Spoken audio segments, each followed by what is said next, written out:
ክብር ለጌታ ይሁን። የእግዚአብሔር ስም የተባረከ ይሁን። ዛሬ አብሬያችሁ ለመካፈል ያሰብኩት ያው የዮሐንስ ራእይን በተወሰነ መልኩ እያየን መተናል።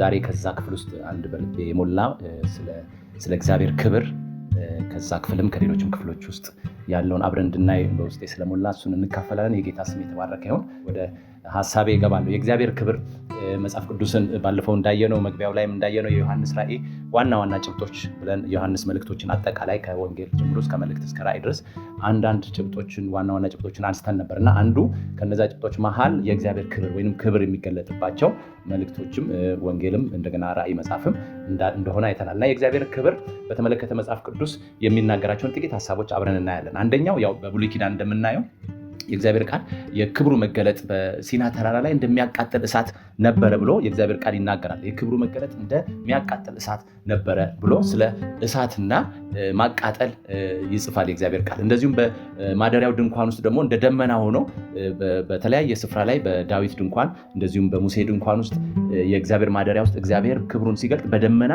ለእስራኤላውያንም ሲገለጥ ለሕዝቡም ለሙሴም ሲገለጥ በደመና ይገለጥ ነበርና የእግዚአብሔርን ሕልውና የእግዚአብሔርን ክብር በደመና ሲገለጥ እናያለን። እንደዚሁም ደግሞ እንደ ታላቅ መንቀጥቀጥ፣ እንደ አውሎ ንፋስ፣ እንደ ብዙ ውኆች ድምፅ እንደዚህ የእግዚአብሔር ክብር በብሉይ ኪዳን ሲገለጥ አይተናል። እንደዚሁም ወደ አዲስ ኪዳን ስንመጣ በዋናነት የእግዚአብሔር ክብር የተገለጠው በኢየሱስ ክርስቶስ ነው። መጽሐፍ ቅዱስ ሲነግረን በእስጢፋኖስ በሐዋርያት 7:55 ላይ የእግዚአብሔር ክብር ኢየሱስን በእግዚአብሔር ቀኝ ቆሞ አየ ተብሎ ተጽፏልና የእግዚአብሔር ክብር የሆነው ኢየሱስ ክርስቶስ አንደኛ ከፍጥረት በፊት ጀምሮ ክብር እንደነበረው በዮሐንስ ወንጌል ምዕራፍ 17 ቁጥር 5 ላይ አባት ሆይ ዓለም ሳይፈጠር በአንተ ዘንድ በነበረኝ ክብር አክብረኝ ብሎ ክብር በክርስቶስ እንደነበረ ከፍጥረት በፊት እንዳለ እናያለን። እንደዚሁም በመወለዱም ደግሞ ክብር እንዳለ ክርስቶስ በተወለደ ጊዜ ክብር በአርያም ብለው እነዛ እረኞች እንዳመሰገኑ በዮሐንስ ወንጌል ምዕራፍ 1 ቁጥር 14 ላይም ደግሞ አንድ ልጁ ከአባቱ ዘንድ ያለውን ክብር አየን። ምክንያቱም እርሱ በተወለደ ጊዜ እግዚአብሔርን ያየው ማንም የለም፣ ነገር ግን በእቅፉ የነበረው አንድያ ልጁ እርሱ ተረከው። እንደዚሁም ደግሞ ቃልም ሥጋ ሆነ በመካከላችንም አደረ፣ አንድ ልጅም ከአባቱ ዘንድ ያለውን ክብር አየን ተብሎ መጽሐፍ ቅዱስ ላይ ተጽፏልና ስለዚህ በመወለዱ ራሱ ክርስቶስ የእግዚአብሔርን ክብር እንደሚወክል እናያለን። እንደዚሁም በአገልግሎቱ ክርስቶስ ባገለገለበት ዘመን ብዙ የእግዚአብሔርን ክብር እንደገለጠ ሐዋርያቱም ደቀ መዛሙርቱም በሱ እያመኑ እንደቀጠሉ እናያለን። ለምሳሌ በማቴዎስ ወንጌል ምዕራፍ 17 ላይ ክርስቶስ ጴጥሮስ ያዕቆብና ዮሐንስን ይዞ ወደ መገለጥ ተራራ ወጥቶ በፊታቸው ተለወጠ ይላል እና ያንን ክብር አዩ። ሙሴና ኤልያስ አብሯቸው ከሱ ጋር ሲነጋገሩ ሁሉ አየ። እርሱ ወደ ኢየሩሳሌም የክርስቶስ ዓላማውን ተልኮን ለመፈጸም እየሄደ ባለበት ጊዜ ነው ሐዋርያቱን ይዞ ወደ ላይ የወጣውና ይህን ከትንሣኤ በፊት ለማንም እንዳትነግሩ ብሏቸው እስኪደነቁ ድረስ የእግዚአብሔርን ክብር በሱ እንዳዩ እናያለን። ይሄ ብቻ አይደለም፣ በመሰቀሉና በሞቱ የእግዚአብሔር ክብር ነበር የታየው። ስለ ሰው ልጆች ኃጢአት ብሎ ክርስቶስ ሲሰቀል የሰው ልጅ ከበረ ነው የሚለው መጽሐፍ ቅዱስ። የሰው ልጅ ከበረ። ክብሩ የተገለጠው ግን በውርደት ውስጥ በመስቀል ሞት ውስጥ እንደተገለጠ እናያለን። ይሄ ብቻ አይደለም፣ በትንሣኤውም የእግዚአብሔር ክብር እንደተገለጠ፣ ብዙ ሙታን ከመቃብር እንደወጡ፣ መሬት እንደተናወጠ፣ እግዚአብሔር ታላቅ የሆነውን ክብሩን እንዳሳየ ለዛም ደግሞ ምስክሮች ሆኖ ደቀ መዛሙርቱን እንደወጡ ለዛም ተልኮ እንደወጡ እናያለን። ይሄ ብቻ አይደለም፣ ደግሞ ተመልሶ በሚመጣበት ሰዓት በዳግም ምጽአቱ የራእይ መጽሐፍን እንደምናየው ለዮሐንስ የተገለጠው በዛ በትንሣኤው ክብር ነበር። በተነሳበት በአዲሱ ማንነት ወይንም ደግሞ ስለ ሰው ልጆች ኃጢአት ራሱን ዝቅ አድርጎ ከመላእክት ራሱን ዝቅ አድርጎ የመጣበትን ክብር ሳይሆን ከመጀመሪያ የነበረውን ክብር ይዞ ለዮሐንስ እንደተገለጠ እናያለን። ይህ ብቻ አይደለም፣ የዕብራውያን መጽሐፍም ስለዚህ ነገር ሲናገር እርሱም ይላል የክብሩ መንጸባረቅና የባህሪው ምሳሌ ሆኖ ዓለማትን በቃሉ ደግፎ ይዟል ተብሎ መጽሐፍ ቅዱስ ላይ ተጽፏል። ኢየሱስ ክርስቶስ የእግዚአብሔር የክብሩ መንጸባረቅ ነው። ክብር ያለው እሱ ዘንድ ነው። ያ በብሉይ ኪዳን ስናይ የነበረው ክብር ሁሉ ተጠቅልሎ ፍጻሜ ያገኘው በክርስቶስ ውስጥ ነው። ስለዚህ ነው የዮሐንስ ራእይም የዮሐንስ ወንጌልም የዮሐንስ መልእክታትም አተኩረው ስለ ክርስቶስ ክብር የሚጽፉት። ለምን? እግዚአብሔር ያለውን የመጨረሻውን የክብሩን ጉልበት የገለጠበት እሱ ስለሆነ። ክብር ለጌታ ይሁን። እርሱ የእግዚአብሔር የኃይሉ ብርታት ስለሆነ፣ ሃሌሉያ። የባህሪው ምሳሌ ሆኖ እግዚአብሔር ለሰው ልጆች ሁሉ ያለውን ክብሩን ለመግለጥ ሲፈልግ በክርስቶስ በኩል እንደገለጠ የእግዚአብሔር ቃል ይነግረናል። የጌታ ስም የተባረከ ይሁን። ይህ ብቻ አይደለም፣ እግዚአብሔር ደግሞ ክብሩን በቅዱሳን እና በመረጣቸው ባሪያዎች ውስጥ እንደሚገልጥ የእግዚአብሔር ቃል ይነግረናል። ለምሳሌ ሙሴን ስናይ እግዚአብሔር ምን አለ? በታላቅ ደመና እወርዳለሁ። ለምን? ለዘላለም እንዲፈሩ በከባድ ደመና እወርዳለሁ እና አንተንም ደግሞ በእስራኤል ሕዝብ ፊት ዛሬ ከፍ ከፍ ማድረግ እጀምራለሁ ብሎ እግዚአብሔር ክብሩን እንዳካፈለ የጌታ ስም የተባረከ ይሁን። ፈቃዱን በሚያገለግሉት ላይ ክብሩን እንደሚገልጥ እናያለን። እንደዚሁም በሮሜ 8:18 ላይ እንደምናየው ልንቀበለው ካለው ክብር ጋር ሲታይ የጊዜው መከራ ምንም እንዳይደለ እናስባለን ይልና የፍጥረት ናፍቆት የእግዚአብሔርን ልጆች መገለጥ በመጠባበቅ ነው ይላል። የእግዚአብሔር ልጆች በመሆናችን እግዚአብሔር በክርስቶስ አማካኝነት በእኛ ውስጥም ሊገልጠው ያለ ክብር አለ። የጌታ ስም የተባረከ ይሁን። ስለዚህ ክብር እንዲገለጥ ነው በሕይወታችን ልንናፍቅ የሚገባው። ስለዚህ ነው ሙሴ ምን አለ? እባክህ ክብርህን አሳየኝ ብሎ ጸለየ። እንደዚሁም ዳዊትም ሲናገር ክብርህን ሳይ ምን አደርጋለሁ አለ? እጠግባለሁ አለ። የጌታ ስም የተባረከ ይሁን። ስለዚህ በሁለተኛ ቆሮንቶስ ምዕራፍ 3:18 ላይ እንደምናየው እኛ ግን በመጋረጃ በማይከደን ፊት የክርስቶስን ክብር እያንጸባረቅን ከክብር ወደ ክብር እንለወጣለን ይላል። ስለዚህ ክብሩ በእኛም ውስጥ እንዲገለጥ ነው የእግዚአብሔር መለኮታዊም ዘላለማዊም ሐሳቡ።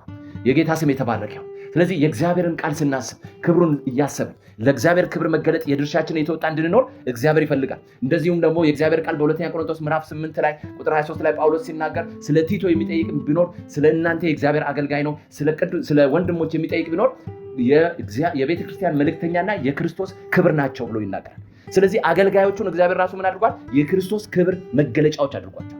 ስለዚህ ነው ክብሩን ልናንጸባርቅ እንደተጠራን እያሰብን በዛ መንፈስ ልንኖር የተገባን። የጌታ ስም የተባረከ ይሁን። ሃሌሉያ። ስለዚህ ነገር ቆላስይስ ምዕራፍ 1 ላይ ቁጥር 27 ላይ እንደዚሁ ጳውሎስ ሲናገር ሚስጥሩም የክብር ተስፋ ያለው ክርስቶስ በእናንተ ዘንድ መሆኑ ነው ይላል። ክርስቶስ ሊከብር አለ፣ ተስፋ አለ ክርስቶስ ሊከብር። ያ ሊከብር ያለው ክርስቶስ ደግሞ በእናንተ ውስጥ መሆኑ ያ ሚስጥር ነው ይላል። እግዚአብሔር ለአሕዛብ ሁሉ እንዲገለጥ የፈለገው ሚስጥር ክርስቶስ ከዳዊት ዘር መጥቶ ከአብርሃም ዘር መጥቶ አሕዛብን አድኖ በእነርሱ ውስጥ የመለኮትን ክብር መግለጥ ነው። የጌታ ስም የተባረከ ሃሌሉያ ሃሌሉያ። ስለዚህ ነው ሁለተኛ ተሰሎንቄ ምዕራፍ 2 ላይ እንደዚሁ ጳውሎስ ቁጥር 14 ላይ ሲናገር የጌታችን የኢየሱስ ክርስቶስን ክብር ለማግኘት በወንጌላችን አማካኝነት ጠራችሁ ይላል። የክርስቶስን ክብር ተካፋይ እንድንሆን ተጠርተናል። ኢየሱስ ክርስቶስ ራሱ እነርሱም ከኔ ጋር የሆኑ ዘንድ አንተ የሰጠኸኝን ክብር ለእነርሱም ሰጥቻለሁ ብሎ በዮሐንስ ወንጌል ምዕራፍ 17 ላይ ሲያረጋግጥ እናያለን። ክርስቶስ ወንድሞቹን ሊመስል ተገባው ይላል። እርሱን እኛም እንዲመስል ተገባው። በእኛም ውስጥ የእርሱን ክብር እርሱ አኖረ። እርሱ እኛን መሰለ፣ እኛ ደግሞ የእርሱን ክብር ተካፋዮች ሆነን ከመለኮቱ ባህሪ ተካፋዮች አደረገን። የጌታ ስም የተባረከ፣ የእግዚአብሔር ስም የተባረከ።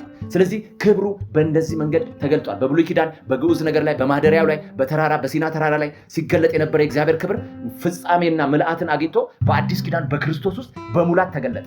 ስለዚህ ነው የመለኮቱ ሙላት በእርሱ ዘንድ ተገልጦ በሰውነቱ ተገልጦ ይኖራል ይላል።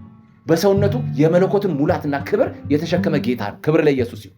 እርሱ ነው ደግሞ ስለኛ ያንን ክብር እንድንካፈል አድርጎ በቅዱሳኑና በባሪያዎች ውስጥ ያንን ክብር ያስቀመጠው።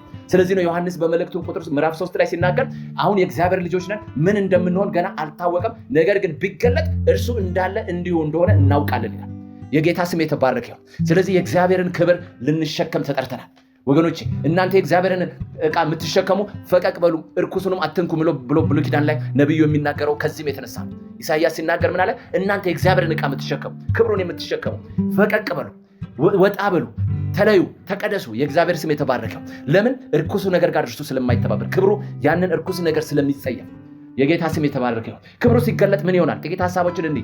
አንደኛ ሰዎች ለእግዚአብሔር ክብርን መስጠት ይጀምራሉ። እንደምናየው ዮሐንስ የክርስቶስ ክብር ሲገለጥ በፊቱ ወደቀ፣ ሰገደ። መላእክትም እንደዚሁ ያደርጋሉ። በእግዚአብሔር ክብር ፊት እነ ኪሩቤል እነ ሱራፌል የቅዱስ ቅዱስ እያሉ ክብሩን እያዩ ይዘምሩለታል። ፍጥረት ሁሉ የእግዚአብሔርን ክብር ያደንቃል። ፍጥረት ሁሉ የእግዚአብሔርን ክብር ያወድሳል። ሃሌሉያ። የጌታ ስም የተባረከ ይሁን። ስለዚህ የእግዚአብሔር ክብር ሲገለጥ ፍጥረት ሁሉ ለእግዚአብሔር መገዛት ይጀምራል፣ መስገድ ይጀምራል፣ አምልኮትን መስጠት ይጀምራል። ሃሌሉያ። ሌላኛው የጠላት ኃይል መውደቅ ይጀምራል። የእግዚአብሔር ቃል ሲናገር ክርስቶስን ሲፈልጉ ለመስቀል ሲፈልጉ ማንን ትፈልጋላችሁ ባላቸው ጊዜ ሊፈልጉት የመጡት ክብሩን ሲገልጥባቸው ምን አድርጉ ይላል? ወደቁ ይላል። እነሆ እኔ ነኝ አላቸው ሲላቸው ወደቁ ይላል። ሁለት ጊዜ ሲወድቁ እናያለን። የእግዚአብሔርን ክብር ሰው ሊቋቋም አይችልም። ስለዚህ ነው ለሙሴ እግዚአብሔር ሲናገር ሰው ክብሬን አይቶ በሕይወት አይኖርምና በአለት ንቃቃት ውስጥ አስቀምጣለሁ፣ ፊቴን ሳይሆን ጀርባዬን ታያለህ። የጌታ ስም የተባረከው። ጠላትን የሚጥል ክብር አለ። የእግዚአብሔር ክብር ሲገለጥ ኃይላትን፣ ስልጣናትን ያናውጣል። ሃሌሉያ። ይህ ብቻ አይደለም። የእግዚአብሔር ክብር ሲገለጥ እንደዚሁ የተሰወረ ነገር ይገለጣል። የራእይ መጽሐፍ የምናየው የክርስቶስ ክብር በሙላት ከተገለጠ በኋላ በምዕራፍ 1 ከዛ በኋላ ሚስጥራት ሲገለጡ ነው የምናየው። የተሰወሩ ነገሮች ሲገለጡ እናያለን። ይህ ብቻ አይደለም። የእግዚአብሔር ክብር ሲገለጥ የእስራት ይፈታል። እንደምታውቁት በሐዋርያት ሥራ ምዕራፍ 16 ላይ ጳውሎስና ሲላስ በዛ እስር ቤት ውስጥ በሌሊት እግዚአብሔርን ሲያመሰግኑ እግዚአብሔር መሰረቱን ምን አደረገው ይላል? አናወጠው። የብዙዎች እስራት ተፈታል። ብዙ እንቆቅልሾች ይፈታሉ። ብዙ ጥያቄዎች ይፈታሉ። ብዙ ተአምራቶች ይሆናሉ። ሃሌሉያ። የእግዚአብሔር ክብር በሕይወታችን እንዲገለጥ እግዚአብሔር ይርዳን። ሃሌሉያ። ይህ ብቻ አይደለም፣ የእግዚአብሔር ክብር ሲገለጥ እምነትን እናገኛለን። ስለዚህ ነው ክብሩን ገለጠ፣ ሐዋርያቱም እነሆም ደቀ መዛሙርቱም በእርሱ አመኑ እያለ በወንጌላት ውስጥ የምናየው። ክብሩን ክርስቶስ በገለጠ ቁጥር እምነታቸው ያድግ፣ እምነታቸው ይጨምር ነበር የደቀ መዛሙርቱ። ሃሌሉያ። ክብሩ ደግሞ ሌላው የሚሰጠን ዳዊት እንደጸለየ ክብርን ሳይል ጠግባለሁ እንዳለ ያጠግበናል። የእግዚአብሔር ክብር መገለጥ በሕይወታችን ውስጥ ምንም ነገር ባይኖር በባዶ ነገር ውስጥ ደስተኛ ያደርገናል። በባዶ ነገር ውስጥ ተስፋን ይሰጠናል። በባዶ ነገር ውስጥ ክብር እንዲሰማን ያደርገናል። ሃሌሉያ። የእግዚአብሔር ስም የተባረከ ይሁን። ስለዚህ ይሄንን ካልን ክብሩ ሲገለጥ ይሄ የሚሆን ከሆነ ክብሩ እንዲገለጥ ምን እናድርግ? ከኛ ምን ይጠበቃል? የእግዚአብሔር ቃል ምን ያዘናል? አንደኛ የእግዚአብሔር ቃል የሚነግረን እምነት እንዲኖረን ነው። የእግዚአብሔር ቃል በዮሐንስ 11 ቁጥር 40 ላይ ሲናገር ስለ ማርያምንና ማርታን ሲናገር ኢየሱስ ምን አለ? ብታምኝስ የእግዚአብሔርን ክብር ታያለሻል። ብታምኝ ክርስቶስ እንደሆንኩ ብታምኝ፣ ዛሬም ሕያው እንደሆንኩ ብታምኝ፣ ትንሣኤና ሕይወት እኔ እንደሆንኩ ብታምኝ፣ የእግዚአብሔርን ቃል ብታምኝ ተአምራት ይሆናል። ክብር ታያለሽ። ሃሌሉያ ወገኖቼ፣ ብናምን የእግዚአብሔርን ክብር እናያለን። በዘመናት መካከል እግዚአብሔርን ደስ ያሰኙት አምነው የታዘዙት ናቸው። አምነው የእግዚአብሔርን ፈቃድ ያደረጉ ናቸው። ሃሌሉያ። የእግዚአብሔር ቃል ሲናገር ያለ እምነት እግዚአብሔርን ደስ ማሰኘት አይቻልም ይላል። የዕብራውያን መጽሐፍ ምዕራፍ 11ን ሙሉን ስናነብ ስለ እምነት ጀግኖች ይናገራል። አምነው ነገስታትን ድል የነሱ፣ አምነው የአውሬን አፍ የዘጉ፣ አምነው የእሳቱን ኃይል ያጠፉ፣ አምነው ሙታናቸውን በእምነት የተቀበሉ። ሃሌሉያ የጌታ ስም የተባረከ ይሁን። በእምነት ነው የእግዚአብሔርን ክብር የምናየው። ሁለተኛው በመቀደስ ነው። የእግዚአብሔር ቃል በኢያሱ መጽሐፍ ምዕራፍ 3 ላይ ሲናገር እግዚአብሔር በመካከላችሁ ያልፋልና ተቀደሱ፣ ክብሩ ሊገለጥ ነውና ተቀደሱ፣ እግዚአብሔር መገኘቱ ሊመጣ ነውና ተቀደሱ። የእግዚአብሔር ቃል ስለ መቀደስ ስለ መለየት አጽንኦት ሰጥቶ ይነግረናል። የእግዚአብሔርን ክብር ለማየት ከፈለግን በሕይወታችን የእግዚአብሔር ኃይል ተገልጦ የክብር ዕቃዎች ሆነን ማለፍ ካለብን እግዚአብሔር የሚጠይቀንን መስዋዕትነት እንድንከፍል ይጠይቀናል። እርሱም አንዱ ከክፉ ነገር ከአመፅ ከርኩሰት መለየት ነው። ሃሌሉያ። ሌላኛው በመከራ መጽናት ነው። ክብሩ እንዲገለጥ በሕይወታችን በአንደኛ ጴጥሮስ ምዕራፍ 4 ላይ እግዚአብሔር ቃል ሲናገር ከቁጥር 13 እስከ 14 ነገር ግን ክብሩ ሲገለጥ ሐሴት እያደረጋችሁ ደስ እንዲላችሁ በክርስቶስ መከራ በምትካፈሉበት ልክ ደስ ይበላችሁ። ስለ ክርስቶስ ስም ብትነቀፉ የክብር መንፈስ የእግዚአብሔር መንፈስ በእናንተ ላይ ያርፋልና ይላል። መቀደስና እንደገና ደግሞ በመከራ መጽናት እንደገና ማመን በሕይወታችን ሲኖር ክብሩ በሕይወታችን መገለጥ ይጀምራል። ሌላኛው የእግዚአብሔር ቃል የሚነግረን ጸሎትን፣ ትጋትን ነው። መጽሐፍ ቅዱስ በሉቃስ ምዕራፍ 2 ላይ ከቁጥር 25 እስከ 32 ስምዖን ስለሚባል ሰው ይነግረናል። እርሱም በትጋት በመንፈስ እየተመራ እንደዚሁም ደግሞ ጻድቅ ሆኖ በቤተ መቅደሱ ሆኖ የእስራኤልን መጽናናት ይጠብቅ የነበረ የክርስቶስን ክብር እንዳየ የእግዚአብሔር ቃል ይነግረናል። ይህንን ስናነብ ምዕራፍ 2 ላይ ቁጥር 32 ላይ የእግዚአብሔር ቃል ሲናገር የሚናገረውን ሐሳብ አብረን እናያለን። ምን ይላል? ሉቃስ ምዕራፍ 2 ላይ ስምዖን ክርስቶስን በእጁ ካቀፈ በኋላ ቁጥር 32 ላይ እንደዚህ ብሎ ሲመሰክር ስለሱ ሲናገር እናያለን። ይህም ለአሕዛብ ሁሉን ከላይ ከፍ ብዬ ባነብ ጌታዊ አሁን እንደ ቃል ባሪያን በሰላም ታሰናብታለህ። ዓይኖቼ በሰዎች ሁሉ ፊት ያዘጋጀውን ማዳንን አይተዋልና ይህም ለአሕዛብ ሁሉን የሚገልጥ ብርሃን ለሕዝብም ለእስራኤል ክብር ነው። ክብር ለጌታ ይሁን። ስምዖን በትጋት በመንፈስ እየተመራ በጽድቅ ሕይወት እየተመላለሰ እግዚአብሔርን በመቅደስ ሆኖ እየጠበቀ እያለ የእግዚአብሔርን ክብር አየ። እርሱም ክርስቶስን አየ። እርሱም ለአሕዛብ ሁሉ ብርሃን ነው አለ። እርሱም ደግሞ ለሕዝብ ለእስራኤል ክብር ነው አለ። ያንን ክብር አይቶ ባሪያን በሰላም አሰናብቶ ብሎ ሲናገር እናያለን። ስለዚህ የጸሎት ሕይወት፣ የትጋት ሕይወት፣ በመንፈስ የመመራት ሕይወት ክብሩን ለማየት ወሳኝ ነው በሕይወታችን። ክብር ለጌታ ይሁን። ሌላኛው ክብሩን ለማየት ሌላን ክብር ከሕይወታችን መጣል ነው። ሌላን ክብር መጣል አለብን። አንደኛው ክብር መጽሐፍ ቅዱስ ላይ የሚናገረው ዲያብሎስ ኢየሱስን የፈተነበት በማቴዎስ ወንጌል ምዕራፍ 4 ቁጥር 8 ላይ ሲናገር ዲያብሎስም ኢየሱስን ከፍ ወዳለ ተራራ አወጣውና የዓለምን ነገስታት ክብር ሁሉ አሳየው። ስለዚህ ወድቀ ብትሰግድልኝ ይሄንን እሰጥሃለሁ አለ። ከዓለም ነገስታት ክብር ጀርባ ያለው አጋንንታዊ አሰራር እንደሆነ አንዱ መገለጫ ይሄ ነው። እግዚአብሔርን ፈቃድና ሐሳብ ከሚያገለግሉት ውጪ በአብዛኛው የነገስታትን ክብር የያዘው ዲያብሎስ ነው። ስለዚህም ነው ክርስቶስን ሊፈትነው ወደ ተራራ ይዞት ወጣ ይልና የዓለም ነገስታትን ክብር አሳየው። ክብሩን አሳየውና ብትሰግድልኝ አለ።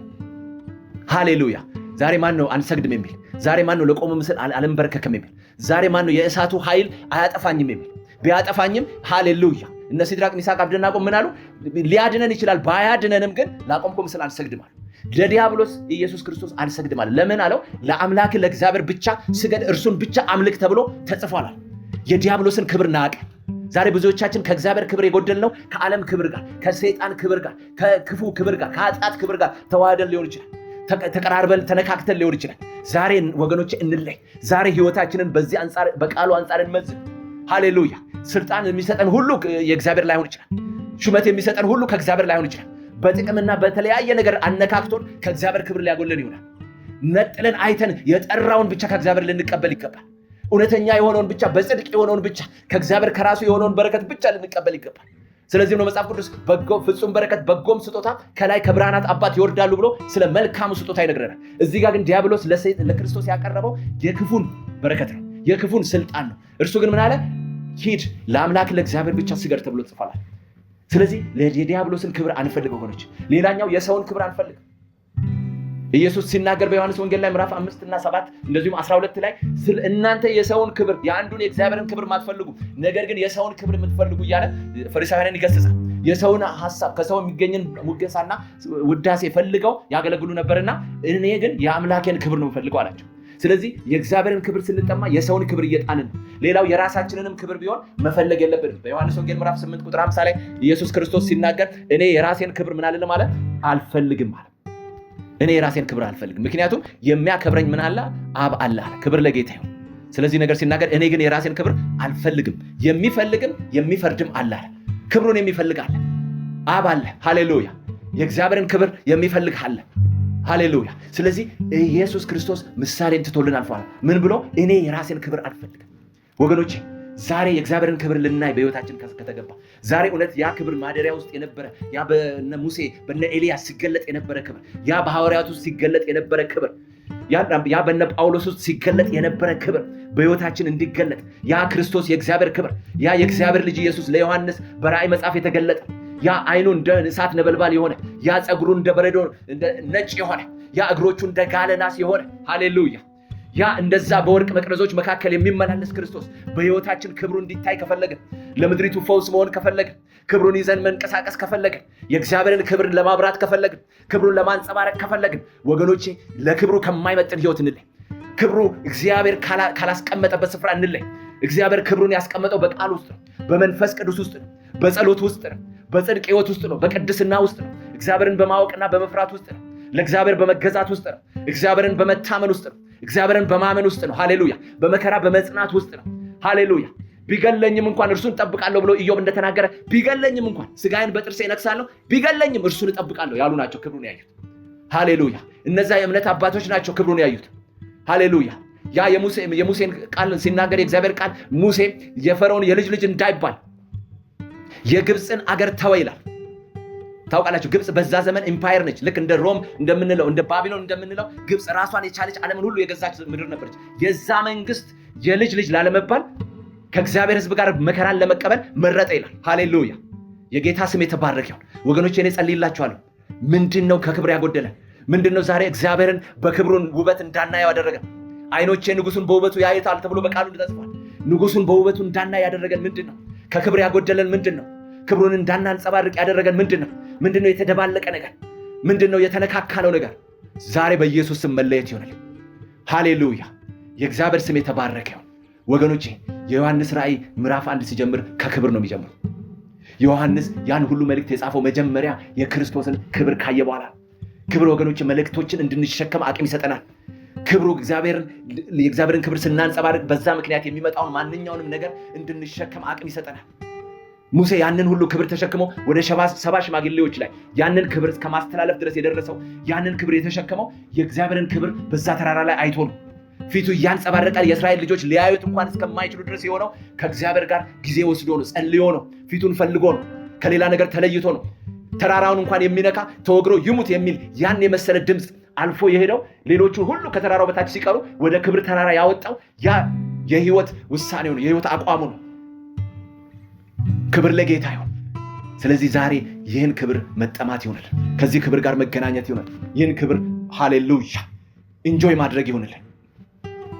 ክብርን ሳይጠግባለሁ እንዳለ ዳዊት በዚህ ክብር መጥገብ ይሆናል። ወገኖች ሌላ ነገር በሌላ ነገር በርካሽ ነገር አንጥቀም። በሌላ በማይመጥን ህይወታችንን በማይመጥን ነገር ላይ አንገኝ። የእግዚአብሔር ስም የተባረከ ይሁን። ክብር ለኢየሱስ ይሁን።